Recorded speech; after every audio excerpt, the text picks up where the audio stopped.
Hey y'all, it's still Wednesday and I'm still back on again because I don't know, y'all. I said that if I was to ever become wealthy, like win a lottery or something, I already have a list of people that I would help. I would buy these people homes and brand new cars. I would like to build a neighborhood. I would like to create like, you know how those developers come in and create neighborhoods, and I would create a neighborhood and it will focus on all the things that single families need. You know, like proper medical care and resources for creating small businesses and going to college and teaching the young ladies and men etiquette, just all type of things, self-improvement. You know, that's really, I think, and that's another one of my callings, is to uplift people. But you know, if you don't have a testimony, a lot of times people won't listen to you. And I'm like that, because how can you tell me about something you've never experienced, you know?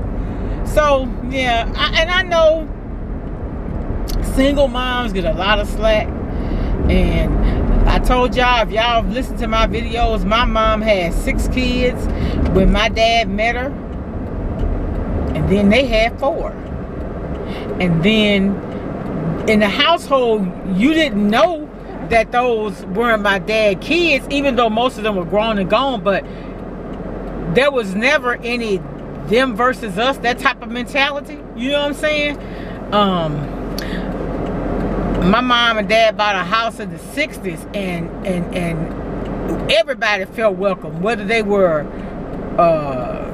the kids that wasn't his. It could be everybody, neighborhood shit. Look, we even have, and it's kind of weird to a point, but not really, where if you dated somebody in the family, even though that person has moved on and married, you still treated like family. Your kids treated like family, and the exes, and the current wives and stuff don't have a problem with it. You know, because that's love. That's love. And I, you know how I know how some, you know how some people, if a relationship don't work out and they hold grudges and don't get along, I don't like that, because, you know, and I tell people I dated, you know, if you feel like somebody else makes you happy, then you go and you be happy. Because I don't want anything that God don't have for me. You know what I'm saying? You don't ever want to be with somebody and you their second choice.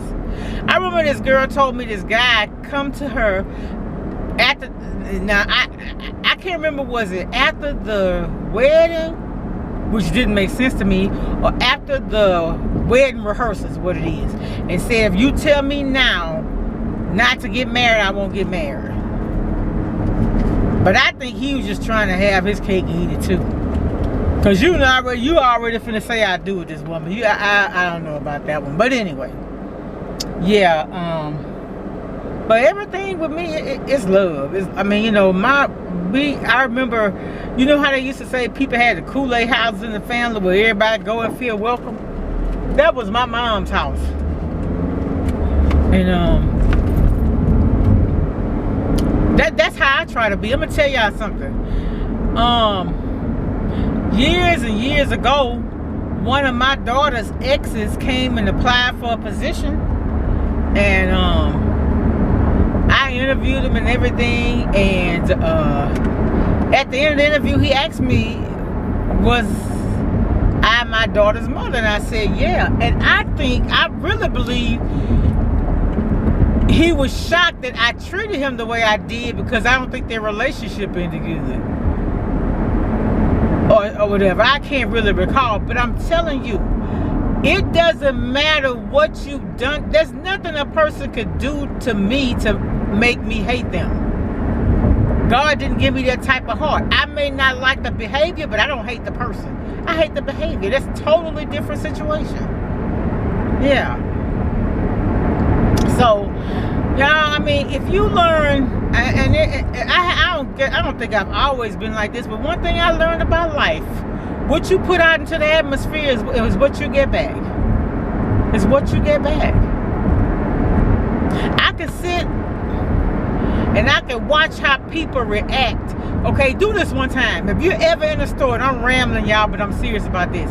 If you ever in a store and you walking behind a person, watch how the okay, if you behind the person, say you're in Walmart or somewhere when it's stay home order is lifted, but you walking in the store behind the person, and watch how the people interact with that person who they're meeting, that's coming from the opposite direction. See, if a person give a smile, they get that smile back.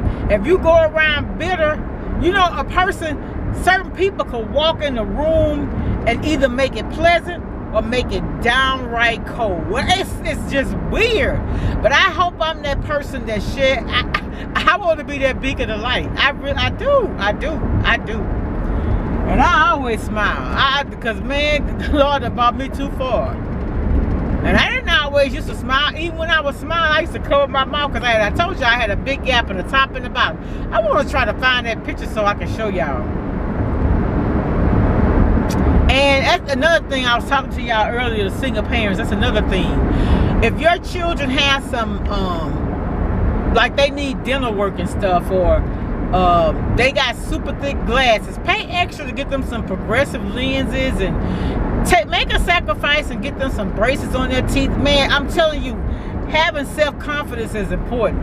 And I know people say, well, I can have confidence with a gap. I was confident enough to go ahead on to school and graduate, but I just wasn't satisfied. You know what I'm saying? And it did lower my self-esteem because of those big old gaps, because it would hurt my feelings. You remember when one of those comedians had that thing, he said, a field goal is good, talking about the person with the gap in the teeth. I was highly offended by that. And people say things about people they don't understand it do affect. That's why I never try to say or do anything to make somebody feel inferior. I'm always that person to try to pick somebody up. I'm serious, because I know what that feels like. And people sometimes say it and they don't really mean it, and they don't understand it affects you, but it does. It does. But I got a lot to be thankful for. I remember one time a lady told me, she said, you have a beautiful smile. And I had just got my braces out. Y'all don't know how that feels. That was a very good feeling. It really was. But yeah, y'all, I just want to be that person to lift people up, you know, because there's so much going on in the world. But one thing about life too, though, you especially when you're living in the public eye, it's like you live in a glass house. People analyze everything you say and do. And so one thing I learned is what I don't feel like discussing, or what I don't feel like having to explain, I don't let anybody. That's something I keep private. I remember I had this lady, she's an evangelist, and we had went to go and support her. And she had gone to this church. It was a Sunday afternoon service. And she was saying how God changed her. She said, I was a dirty, low down, none of y'all business. Boy, that was so funny to me. Because, think about it. If you get there and tell everybody what made you a dirty person, all they gonna do is trying to analyze things. And one thing you know about people, if they don't know the story, they will make up stuff about you. They will. But you know, as you get older, you get thick skin. But you do listen to people. Well, I have. And it's helped me. It really has helped me. I've had mentors. I've had people I call my sisters. Well, my first mentors and my mom. You know, about cooking, and a lot of the videos I show y'all is things I learned from them, things I read, things I've got from people off of YouTube. You know, I can remember looking for, this is how I met Resa Richardson. I was looking for an oxtail recipe. That's what I saw Resa. I remember she had, Resa, I think you had those 2 long ponytails. I think now. I was looking for a cake, how to make a pound cake out of cake mix. That's when I found Sonyabeonit. That's how I found her. I was looking for another pound cake recipe. That's when I found Soulfult-pound. I can't remember, but yeah, I'm just saying we can learn from each other. And if just because a person do something different, you don't make their way wrong. You just make it different.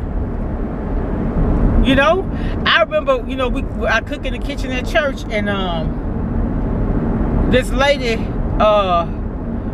she used to tell me, don't nobody have to always do it the way you want it to be done. And some ways we try things different, and it's just as good as taking the long route. I used to spend all that money making spaghetti. Man, she took little or nothing. That spaghetti was good. We souped it up though. I think I brought some stuff from home to fix it up, but sometimes I could be a little extra when cooking.